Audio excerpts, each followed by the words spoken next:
Hey guys, welcome back to our YouTube channel again और hashtag भाई help me. तो आज का जो हमारा टॉपिक है, आज हम बात करने जा रहे हैं यूनिट 2 के बारे में। Unit 2 fitting. आज हम फिटिंग के ऊपर डिस्कस करेंगे कि इसके अंदर क्या होता है, कैसे होता है, किस किस चीज़ के बारे में हम इसमें पढ़ सकते हैं।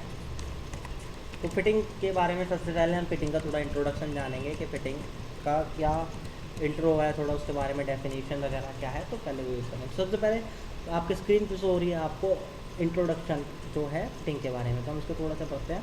All through majority of the work can be finish off fairly good degree of accuracy through various machining operation but still need some hand operation to obtain desired finish and fit. तो पहले जो हमने यहाँ 3 lines में पढ़ा है उनमें यह है कि हालांकि हमें पता है कि मशीनों के द्वारा जो हम कोई भी पीस बनाते हैं उसकी फिनिशिंग अच्छी होती है, लेकिन उसको और बेटर बनाने के लिए हमें कुछ अपने हाथों से ऑपरेशंस करने होते हैं, कुछ जॉब करनी होती है जिससे क्या है कि वो और ज़्यादा फिनिश हो जाए और फिट हो जाए। Then these operation are usually carried on bench by fitter. तो ये ऑपरेशन है, ये एक बेंच पे होते हैं। Hands fitting is the process of assembling various parts manufacturing in the machine. तो फिटिंग वो प्रोसेस है कि जिसके फिटिंग, अब मैं आपको ये डेफिनेशन दे, तो fitting is the process of assembling various parts manufactured in the machine shop. तो फिटिंग वो प्रोसेस है असेंबल करने की उन पार्टों को जो मशीन मैन्युफैक्चरिंग में काम आते हैं कि हमारे, और उसको किस में करते हैं, मशीन शॉप के अंदर। Also a fitter task is unavoidable when different parts are to be assemble in position. Now hence various tools or equipments are required to perform operation to finish work to desired shape and size assembly line। तो बहुत सारे tools और equipment की ज़रूरत पड़ती है जब हम किसी एक ऑपरेशन को ख़त्म करते हैं, तो उसके लिए हमें उसकी शेप और साइज़ को असेंबल करने के लिए। तो अब हम बात करेंगे कि टूल यूज इन फिटिंग, कि कौन कौन से ऐसे टूल हैं जो फिटिंग्स में यूज़ होते हैं। तो सबसे पहले आपको वही है cutting tools, sticking tools, holding tools and marking and measuring tools. तो इसमें आप जैसा देख पा रहे हो, सबसे पहले इन्होंने बताया हुआ कि कटिंग टूल जो काटने के काम आते हैं, ठीक है। Then sticking tools, then holding tools, holding tools जो पकड़ने के काम आते हैं, स्ट्राइकिंग टूल्स जो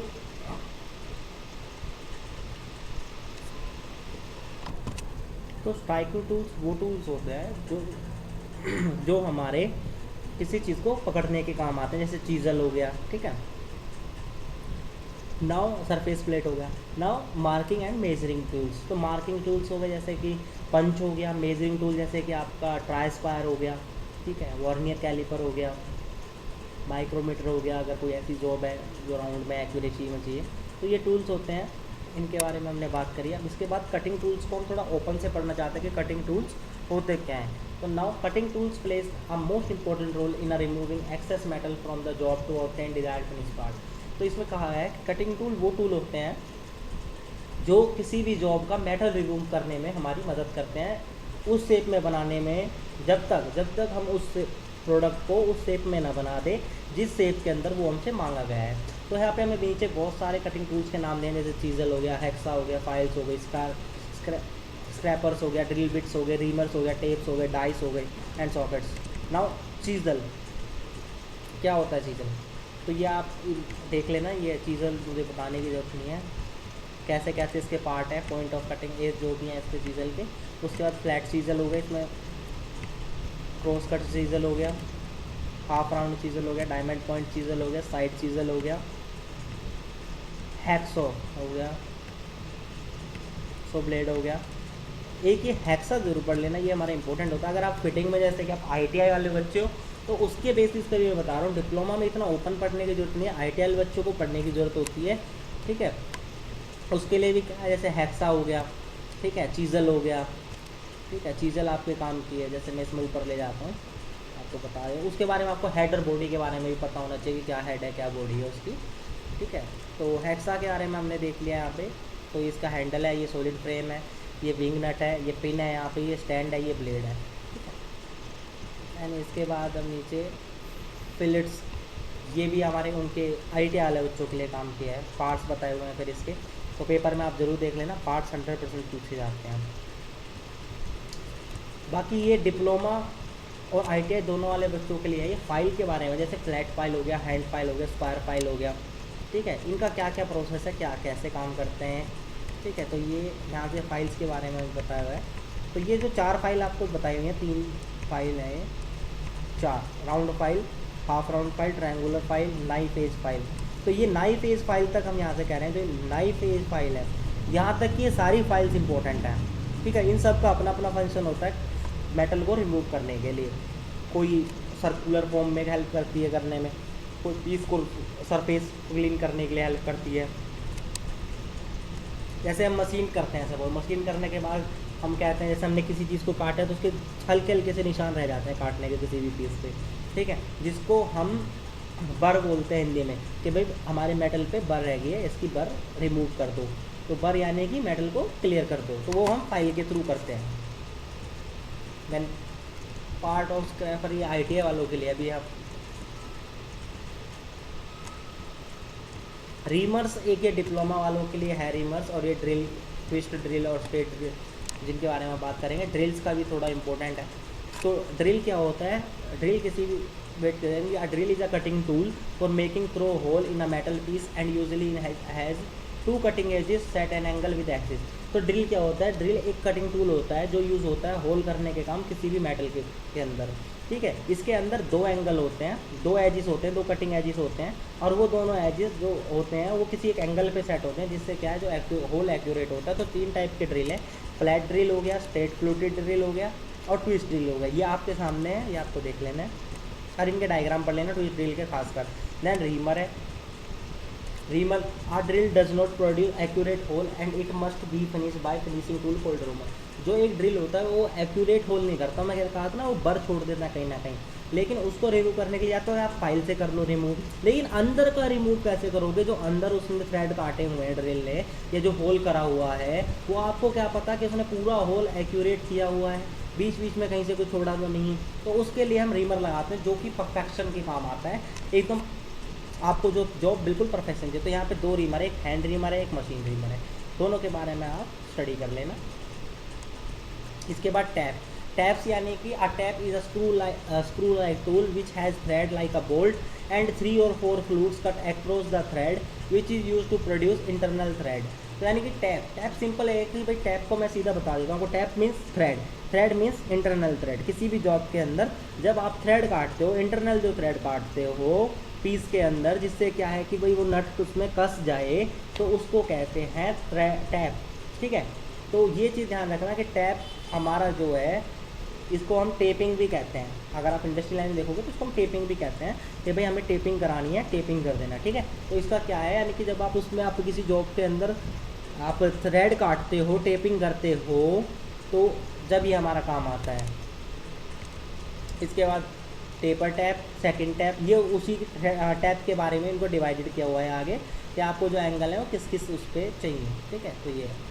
इसके बाद डाइस पे आ गया। तो डाई ये है कि कोई भी एक ऐसा ढांचा जिसके अंदर आप रॉ मटेरियल डालोगे, मेल्टेड मटेरियल डालोगे, और वो उसकी शेप ले लेगा। तो यानी कि ये स्टॉक, ये जब यूज़ करते हैं डाई, जब हमें मल्टीपल अमाउंट में पीस बनाने होते हैं, ठीक है। तो it is a circular disk of harden tool steel use to make external thread on a round rod और bolt with a die and a stock. Die has a hole containing threads and fluids which forms cutting edge. These are mainly 2 types, solid die and adjustable die. तो इस die के अंदर क्या कहा गया है, इसके अंदर हमें ये बताया हुआ है कि ये जो डाई है, ये डाई है आउटरनल थ्रेड्स की। तो इसके अंदर क्या होगा, जब आप किसी भी बोल्ट को रखोगे, इसमें क्या एक डाई बनाई हुई है जिसके अंदर थ्रेड कटे हुए हैं, जब आप किसी भी प्लेन बोल्ट को उसके अंदर इंसर्ट करोगे एंड प्रेशर अप्लाई करोगे, ठीक है, तो वो थ्रेड उसके ऊपर कट जाएंगे ऑटोमेटिकली। तो ये है आपकी सॉलिड डाई, एडजस्टेबल डाई, जैसे यहाँ पे आप देख सकते हो डाई बनाई हुई है थ्रेडिंग के लिए। इसके बाद हम आगे चलते हैं sockets. It is use for the drills whose taper is larger than spindle hole taper. It is much larger than sleeve. Its taper shank confirm to the spindle hole taper and fits into it. Striking tools, striking tools आपके वो हो गए जैसे hammer हो गया, यानी कि जब इस पर आपको मतलब प्रेशर लगा के जिस जॉब को बनाना पड़े, जैसे हैमर हो गया, ठीक है। Hand hammer are also called striking tools use to strike the job. They are made of for steel of various size, ठीक है। तो पहले पार्ट्स ऑफ हैमर के बढ़ेंगे। हार्ट्स के जो हैमर का जो ऊपर का हिस्सा है वो pin, hole, wedge, eye hole है, देन वेज, देन उसके बाद cheek, then handle and then face. Face वो जहाँ से वो चोट मारेगा, ठीक है। तो आप इसके बारे में पढ़ लेना। इसके बाद हैमर को उन्होंने डिवाइड करा हुआ है ball peen, ball pin hammer, cross pin hammer, straight pin hammer, soft hammer, ठीक है।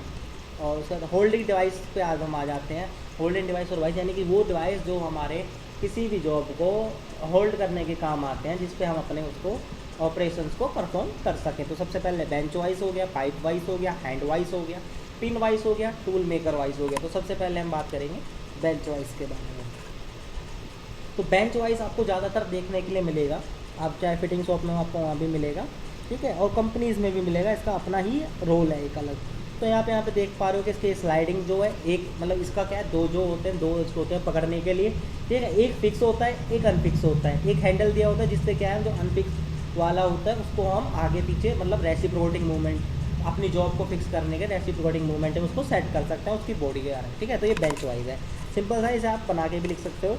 उसके बाद पाइप वाइज है। तो बेंच वाइज हमारे लिए इंपॉर्टेंट है, मोस्टली ज़्यादातर इंपॉर्टेंट बेंच वाइज है, ठीक है। पाइप वाइज है, आप देख लेना, हैंड वाइज है, पिन वाइज है, ठीक है। टूल मेकर वाइज हुआ जिस पर हम अपने टूल को सेट करते हैं, ठीक है। तो इसके बाद मार्किंग टूल पे हम आ जाते हैं कि मार्किंग टूल क्या होता है। तो मार्किंग टूल सिंपल मार्किंग से पता चलता है कि भाई ऐसा टूल जिस पे हम अपनी जॉब पे मार्किंग कर सकें। तो एक तो क्या है, सरफेस प्लेट हो गया, एक वी ब्लॉक हो गया, एक एंगल प्लेट हो गया, एक ट्राई स्क्वायर हो गया, एक पंचिस हो गए, एक स्क्राइबर्स हो गया, ठीक है। तो सरफेस प्लेट के बारे में हम बात करते हैं। तो हेयर इज सरफेस प्लेट। तो सरफेस प्लेट के बारे में बात करना है, ये कास्ट आयरन की प्लेट होती है, ठीक है। और जब ये बिल्कुल ही एक्यूरेट होती है, इसकी एक्यूरेसी बहुत ज़्यादा होती है, ठीक है।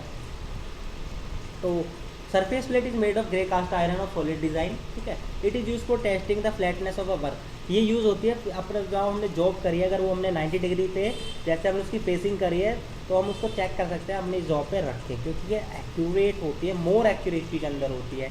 देन इसके बाद surface plate has a surface of proved flatness, जैसा मैंने अभी बताया। When use for testing flatness the top of the plate should be coated with the layer of red lead in oil.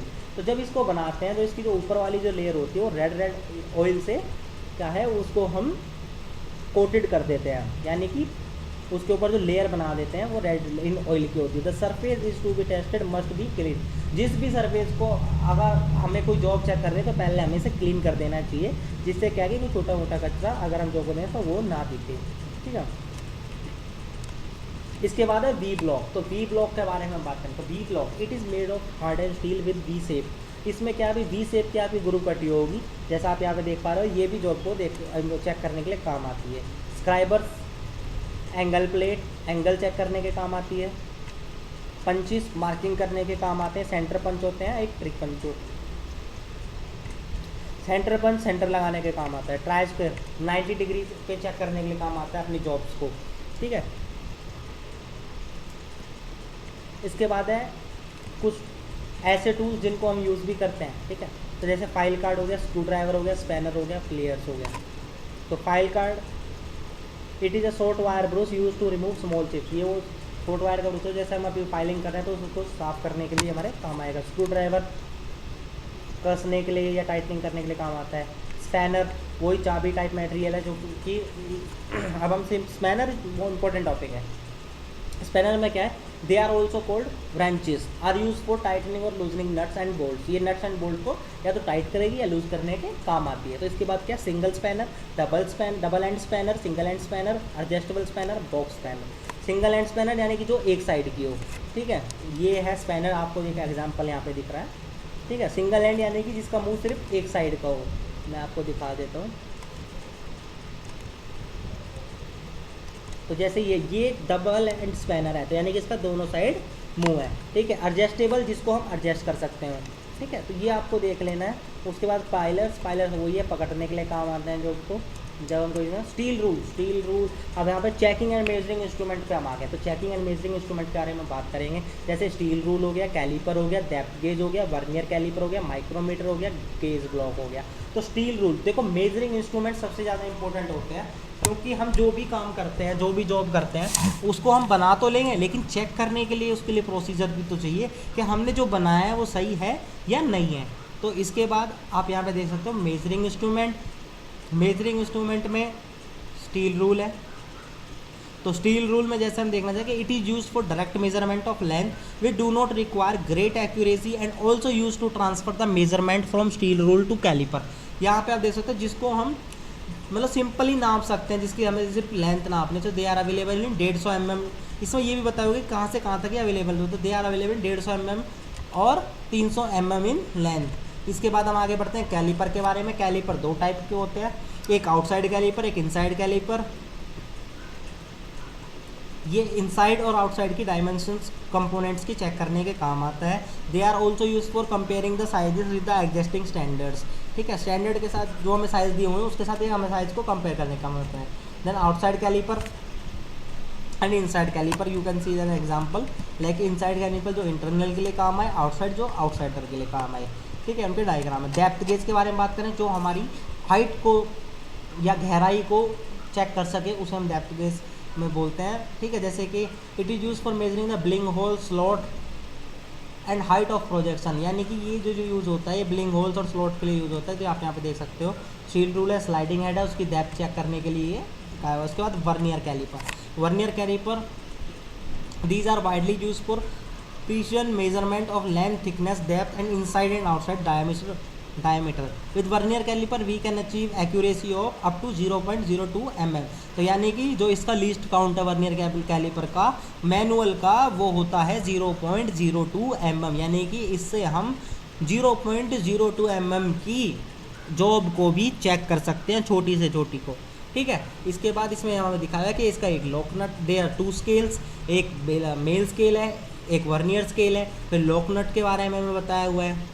ठीक है, 2 जॉ हैं इसके अंदर जो जॉब को पकड़ने के लिए काम होते हैं, लेकिन जो अब जो वर्नियर आ रहा है वो पीछे से ही इंटरनल को भी चेक करने के लिए काम आता है। ठीक है, तो इसमें थोड़ा ढंग से प्रॉपर ड्राइंग नहीं है वर्नियर की, वरना जो वर्नियर की ड्राइंग है उसमें पीछे की तरफ भी जो जा होते हैं। ठीक है, देन इसके बाद ये मेन स्केल आपने देख लिया। फाइन एडजस्टमेंट के लिए नट होता है कि जब हमने अपनी एक्यूरेसी पकड़ ली उसके बाद कोई थोड़ा बहुत अगर प्रेशर से हो तो हम इसे स्क्रॉल करके उसको रिमूव कर सकते हैं। देन इसके बाद है माइक्रोमीटर। तो अब हम माइक्रोमीटर के बारे में बात करेंगे। तो micrometer is a precision tool use to measure external और internal dimension such a diameter and thickness with an accuracy up to 0.01। तो माइक्रोमीटर वर्नियर कैलिपर से अगर हम किसी चीज़ का आउटसाइड डायमीटर और इनसाइड डायमीटर चेक करते हैं तो वर्नियर कैलिपर तो हमारी एक्यूरेसी देता है 0.02 mm तक, लेकिन माइक्रोमीटर जो है वो वर्नियर कैलिपर से ज़्यादा एक्यूरेसी देता है। कितनी देता है? 0.01 mm। ठीक है, तो इसके बाद है हमारा यहाँ पे जैसा आपको दिखाया हुआ है, इसके बारे में बताया हुआ है। पहले इसमें ऊपर बताया गया था कि ये जो इसका हेड है ऊपर, ठीक है, फिर एनविल है, एनविल के बाद इस पर फिर मेन स्केल है, ये देखो आप स्पिंडल है, यहाँ पे दे रखे spindle exact rod, then barrel, then thimble, then distance measure जो भी है और उसके हैंडल दे रखा है। ठीक है, इसके बाद है gauge block. Gauge block is not much important. Then dividers, dividers are used for transferring dimension and scrubbing circles and arcs. तो ये हमारा काम आता है डायमेंशंस को एक तरफ से दूसरी तरफ ड्रॉ करने के लिए, ठीक है, सर्कल्स बनाने के लिए, आर्क बनाने के लिए अपने पीस पे। इसके बाद हम बात करेंगे ड्रिलिंग मशीन्स के ऊपर। तो ड्रिलिंग वही है जो मैंने आपको पहले बताया था, अभी पीछे मैं एक बार और रिपीट कर देता हूँ कि जब हम किसी वर्क पीस के ऊपर मेटल के ऊपर होल करते हैं उसको हम ड्रिलिंग प्रोसेस करते हैं, मेटल रिमूव करते हैं यानी। ठीक है, टाइप्स ऑफ ड्रिल के बारे में portable drilling machine, sensitive drilling machine, ठीक है, radial drilling machine, upright drilling machine and gang drilling machine. तो ड्रिलिंग मशीन्स के बारे में अभी हम इतना ही करेंगे और आज की वीडियो में इतना ही। आशा करता हूँ आपको वीडियो पसंद आई होगी। नेक्स्ट वीडियो में मैं आपको ड्रिलिंग मशीन्स के बारे में और यहाँ से हम आगे कंटिन्यू करेंगे। तो वीडियो पसंद आई है तो वीडियो को लाइक करें, शेयर करें एंड हमारे साथ जुड़ने के लिए हमारे चैनल को सब्सक्राइब करें और हमारे वीडियो को डेली अपडेट्स के लिए आप बेल आइकन को ज़रूर प्रेस कर लें और उसे ऑल नोटिफिकेशन को ऑल पे सेट कर लें, जिससे कि हमारी आने वाली नई वीडियो, भविष्य में आने वाली नई वीडियो के बारे में आपको नोटिफिकेशन मिल सके। तो आज की वीडियो में इतना ही मिलते हैं नेक्स्ट वीडियो में। जय हिंद, जय भारत।